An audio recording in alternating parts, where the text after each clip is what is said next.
आज हम लोग पूरे भारत में जिस प्रकार से शहरीकरण तेजी से अंधाधुंध शहरीकरण बढ़ा है, तो शहरीकरण के विभिन्न आयामों को पटना के संदर्भ में, बिहार की राजधानी जो पटना है उस बारे में हम लोग बात करेंगे। और आज जो हमारे साथ कई पैनलिस्ट उपस्थित हैं, अलग अलग क्षेत्र के विशेषज्ञ हैं। आज हमारे साथ ग्रुप पैनल के डिस्कशन में हमारे साथ ममता जी हैं और मलयालम जी हैं, हरिभूषण तिवारी जी हैं, खुशबू झा जी हैं। मैं तमाम लोगों का इस पैनल डिस्कशन में स्वागत करता हूं। आप लोग आए हैं हमारे बीच में और आप लोगों के माध्यम से आज हम पूरी चर्चा को अंजाम तक पहुंचाएंगे। सबसे पहले हम शुरुआत करते हैं ममता जी से। ममता जी, आप बताइए, आज पूरी चर्चा है पूरे देश के अंदर कि शहरीकरण अंधाधुंध बढ़ रहा है, लोग गाँव से शहर की ओर पलायन कर रहे हैं, तो आप इसको किस परिप्रेक्ष्य में देखते हैं, ऐसा क्यों हो रहा है?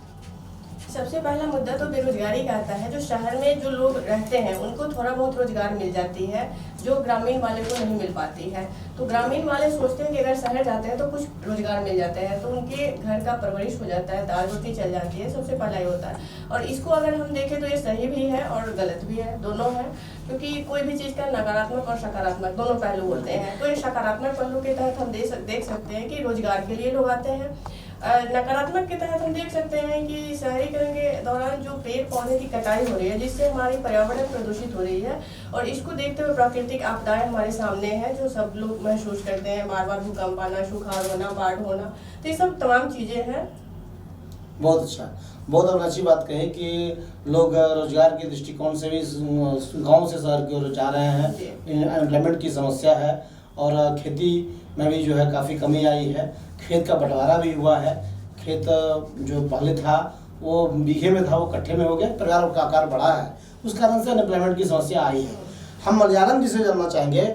मलयालम जी, आप ये बताइए कि आप देख रहे हैं, आप पटना के संदर्भ में देखिए, पटना काफ़ी बड़ा हो गया। मतलब पटना का जो भौगोलिक क्षेत्रफल था या आबादी थी वो काफ़ी बड़ा हो गया है।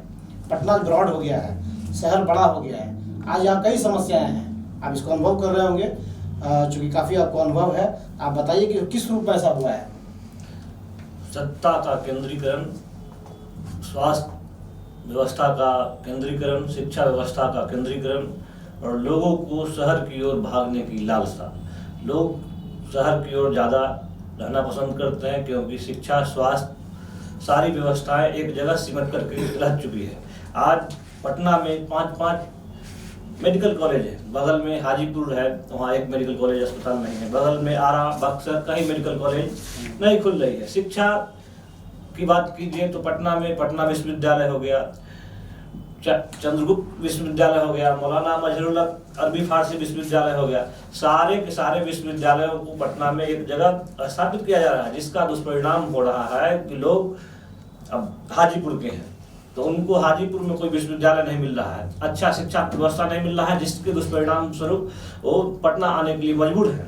मुजफ्फरपुर के लोगों को चिकित्सा की जब बारी आती है तो वहाँ चिकित्सा की सही व्यवस्था नहीं है। एम्स पटना में है, पीएमसीएच पटना में है, एनएमसीएच पटना में, सारी स्वास्थ्य केंद्र पटना में स्थापित किया गया, जिसका दुष्परिणाम हो रहा है लोगों को मजबूरी में पटना आना पड़ रहा है। लोगों के पास पैसे का अभाव है, लेकिन लोग मजबूर हैं, अपनी चिकित्सा के लिए पटना आ रहे हैं।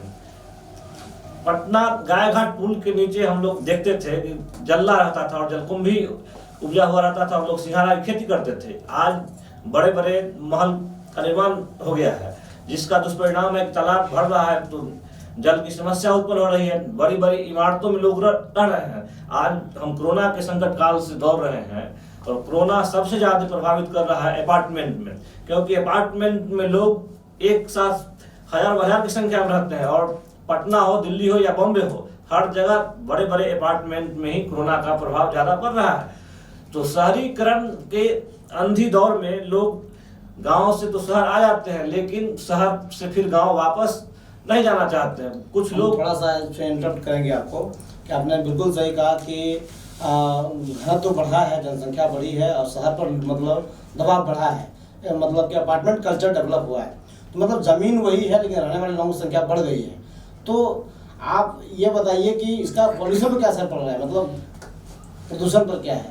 जब आबादी बढ़ेगी तो प्रदूषण तो खुद ब खुद होगा। पर्यावरण, जब वृक्ष की कटाई होगी, लोगों को सांस लेने के लिए ऑक्सीजन की की प्राप्ति नहीं होगी। जहाँ तक पूरे देश की बात है तो सबसे कम सड़कों का निर्माण पटना में हो रहा है, और पटना में फ्लाईओवर बनाया जा रहा है। फ्लाईओवर बनाने से नीचे प्रदूषण होता था और बहुमंजिली इमारत तक प्रदूषण का स्तर पहुंच रहा है, तो लोग तबाह हो जाएंगे। बहुत अच्छा मलयालम जी, आपने बहुत ही अच्छी जानकारी दी है कि किस प्रकार से पटना के शहर पर दबाव पड़ रहा है जनसंख्या का, और शहरीकरण किस प्रकार से तेजी से बढ़ रहा है। गंगा नदी के किनारे में अपार्टमेंट कल्चर डेवलप हुआ है, इन सब सारी चीज़ों को हम लोग देख रहे हैं। एक आंकड़ा बताता है, हम लोग को ध्यान में आता है कि 2001 में भारत की जो कुल आबादी है उसका 27.81% जो है वह शहर में रहता था, लेकिन आज 2011 में यह 31.16 यानी 32% लगभग हो गया, और वह बढ़ते बढ़ते 2018 और 21 आते आते यह लगभग 35% तक पहुंच चुका है। यानी 35%, 100 में से 35 लोग आज शहर की ओर जा रहे हैं, वहाँ रह रहे हैं। ये कितना मतलब एक खतरनाक स्थिति जो है, गाँव से पलायन और शहर की ओर झुकाव, ये कल्चर डेवलप हुआ है। इस क्रम को आगे बढ़ाते हुए हमारे बगल में पैनलिस्ट हैं हरिभूषण तिवारी जी, हम इनसे जानना चाहेंगे। हरिभूषण जी, आप यह बताइए कि जिस प्रकार से अभी जो चर्चा हुई है, तो पटना में कई क्षेत्र हैं, कंकड़बाग के समीप है, खेमनी चक है, नया चक है, और भोगीपुर है, गगनपुरा है, जो घनी आबादी क्षेत्र है, ठीक है ना। वही नेहरू नगर है, न्यू शिवपुरी है, मसौड़ी है, फतुहा, ये सब अगल बगल पटना का जो क्षेत्र है, इसमें काफ़ी मतलब नया ऑर्गेनाइजेशन हुआ है, मतलब शहरीकरण की ओर ये लोग यहाँ पर स्टेबलाइजेशन हुआ है। इसको आप किस रूप में देखते हैं? आप तो चूंकि पुराना यहाँ पर काम किए हैं, आपको अनुभव होगा, पटना पहले किस रूप में था, आज किस रूप में दिखाई पड़ रहा है? क्योंकि जो आप बता रहे हैं उसके मुताबिक कि 1995 से हम पटना को देख रहे हैं। जी जी। उस समय हमारा स्टडी भी यहीं होता था, तो पटना बिल्कुल ही जैसो खुला हुआ था। लेकिन आज के समय में लोग क्या हैं, यहाँ शिक्षा को लेकर के, बिहार की राजधानी पटना है, जो शिक्षा पूरे बिहार में कहीं नहीं मिलती है वो पटना में है।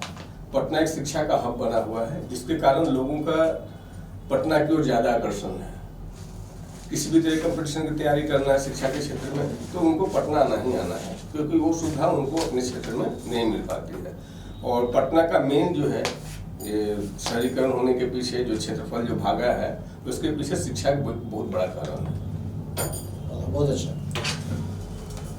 बहुत अच्छी बात बताई आपने कि इस प्रकार से भी जो आपने सुना कि इंफ्रास्ट्रक्चर का जो है डिसेंट्रलाइजेशन नहीं हुआ है, यानी जो भी लोगों का नीड्स है, एजुकेशन हो, हेल्थ हो, ये सब सारी चीज़ें जो है पटना में होने के कारण पूरे बिहार के लोग लगातार पटना की ओर जा रहे हैं।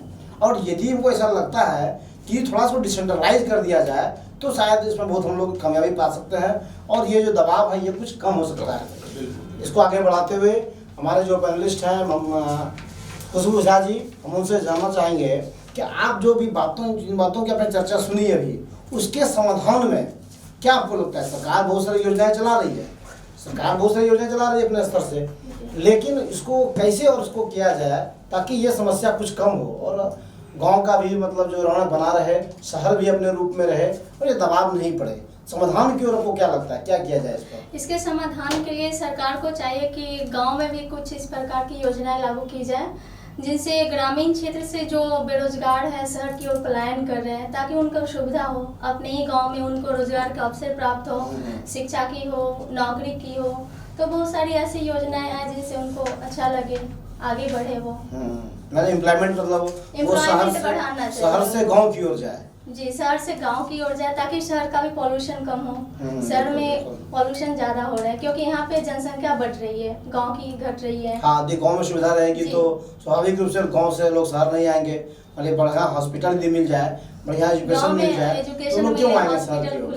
बिल्कुल बिल्कुल आपने सही कहा। तो अब इस क्रम को बढ़ाते हुए थोड़ा सा हम चर्चा करेंगे इनसे, ममता जी से। ममता जी, अभी देखिए सरकार जो है इस क्रम में शहरीकरण के दृष्टिकोण से कुछ योजनाओं को लागू कर रही है पूरे इंडिया में, ऐसा पटना में भी है। स्मार्ट सिटी की बात कर रहे हैं आप, और बहुत सारे मेट्रो रेल की बात है, मोनो रेल की बात है। तो क्या स्मार्ट सिटी का जो मिशन है, जो सरकार प्लानिंग है, क्या लगता है आपको कि ये इम्प्लीमेंट हो जाए पूरी तरीके से पटना में खास करके संदर्भ में, क्या लगता है कि वो कुछ शहरीकरण का जो प्रेशर है कुछ कमेगा? ऐसा किस दृष्टिकोण देखते हैं इसको आप? नहीं, स्मार्ट सिटी के तहत शहरीकरण कमने वाला तो नहीं है, जहाँ तक बढ़ोतरी ही होगी, अच्छा। कमी नहीं देखी जा रही है। क्योंकि जब स्मार्ट सिटी के तौर पे हम अपने देखते हैं अपने डिस्ट्रिक्ट को या किसी भी डिस्ट्रिक्ट को, तो वहाँ पे औद्योगिकरण काफ़ी तेजी से रफ्तार से बढ़ रही है वहाँ पे। डेवलपमेंट है, ठीक है। तो उस जहाँ पे अगर विकास हो रही है, औद्योगिकरण का हो रहा है, तो वहाँ फिर हम कैसे उम्मीद कर सकते हैं कि शहरीकरण कम होगा? वहाँ पे बढ़ते जाएगा और शहर में जनसंख्या अधिक होने के कारण लोग जो है ग्रामीण इलाके की तरफ जा रहे हैं, क्योंकि पॉपुलेशन ज़्यादा है और आवासीय जगह नहीं है। इतना इस शहर में कारखाने बस गए हैं, अपार्टमेंट बन गए हैं, तो फिर लोग जाएंगे कहाँ? मलयालम जी, बिहार सरकार में जो है वो मुख्यमंत्री 7 योजना के तहत जो है मुख्यमंत्री शहरी योजना, गली नली नाली गली योजना, नवी पक्कीकरण योजना, क्योंकि बहुत सारा क्षेत्र आप देखेंगे पटना के संदर्भ में ही सड़कें छोटी हैं, नालों का निर्माण नहीं है, मतलब कोई प्लान्ड वे में शहर डेवलप नहीं किया। आज इन योजनाओं की बात चल रही है, इन योजनाओं को हम जमीन पर उतार करके हम जो है पूरे शहर को एक अच्छे स्वरूप में खड़ा करेंगे। आप इसको किस दृष्टिकोण से देखते हैं, क्या लगता है आपको? सरकार की योजना तो बहुत अच्छी है, लेकिन धरातल पर काम नहीं हो पा रहा है। मैप बनाने में जब 10 साल गुजर जाए तो निर्माण कार्य कब होगा? दिन ब दिन जनसंख्या का तेज रफ्तार का दबाव बन रहा है। आज आप देख रहे हैं पटना शहर की स्थिति कि किसी भी गली में पैदल चलना मुश्किल हो गया। अशोक राजपथ में दोनों किनारे हम जब आते थे 90 के पहले ननिहाल, तो देखते थे कि वृक्ष था, लेकिन आज कहीं आपको सड़क के किनारे वृक्ष नहीं दिखलाई देगा। और गाड़ी का भीड़ इतना बढ़ गया है, ट्रैफिक लोड इतना बढ़ गया है कि आप पैदल नहीं चल पा रहे हैं। और सरकार नली गली योजना ला रही है, अच्छी बात है, लेकिन नली और गली कहाँ बनेगी? लोग तो मकान बना चुके हैं, मकान तो खाली नहीं करवा रहे हैं लोग। अगर मकान खाली हो, रोड का चौड़ीकरण हो, तब कुछ हो सकता है। जहाँ तक परिवहन की बात है, आज देख लीजिए पटना हवाई अड्डा पर जितना दबाव है उतना कहीं दबाव नहीं है।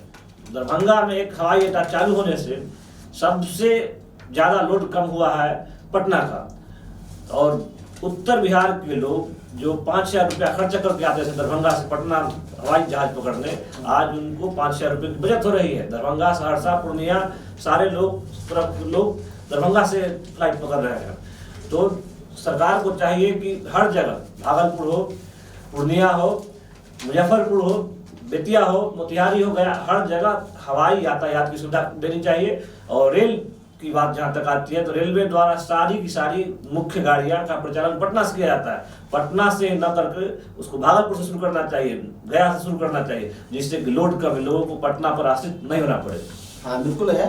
इसका मतलब ये हो गया कि डिसेंट्रलाइजेशन की बात आप कर रहे हैं, मतलब जो भी वो पटना ओरिएंटेड नहीं हो, बल्कि अन्य जो कमिश्नरी के अंदर है या अन्य जिला के अंदर है उनको भी इसमें शामिल किया जाए, ताकि इससे मतलब उन शहरों का विकास होगा और हमारे पटना शहर पर लोड कम रहेगा।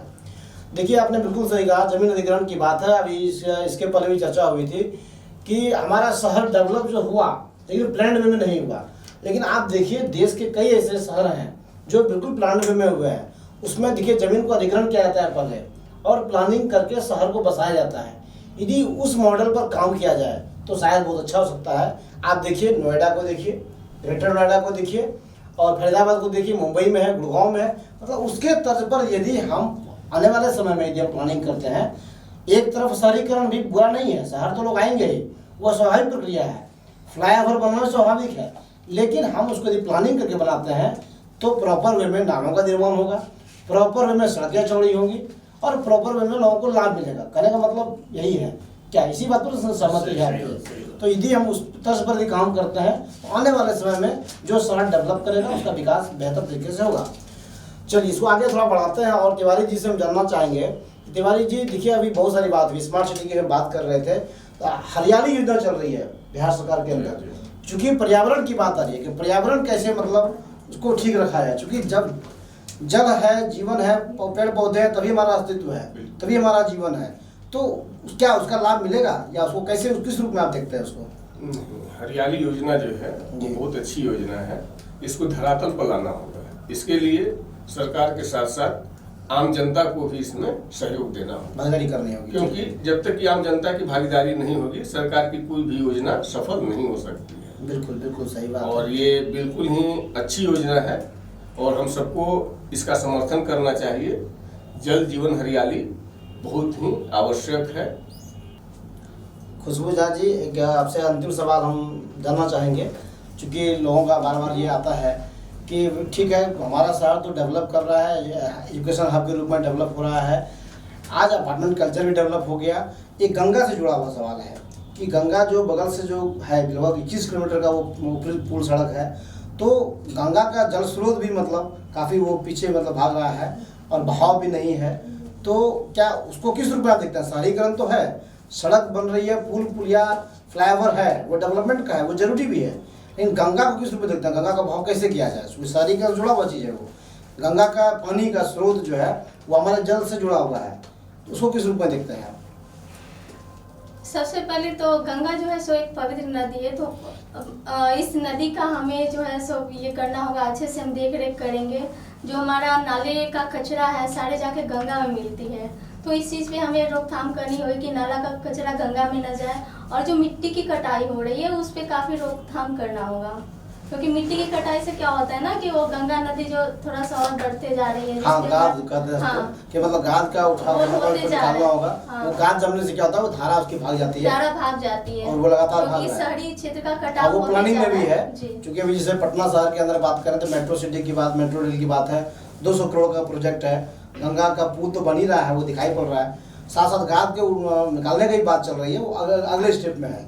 तो कुल मिलाकर के बात यह है कि सरकार की योजना अपने साथ तो है ही, बिहार सरकार की हो, केंद्र सरकार की हो, इसका मतलब ये हुआ कुल मिला के बात यह है कि सबको जगना होगा। सबको जब तक आम लोग नहीं जगेंगे तब तक हमारा गांव विकास नहीं करेगा, हमारा शहर भी शहर नहीं रहेगा, शहर में भी प्रदूषण होगा और गांव के भी शुद्धता खत्म हो जाएगी।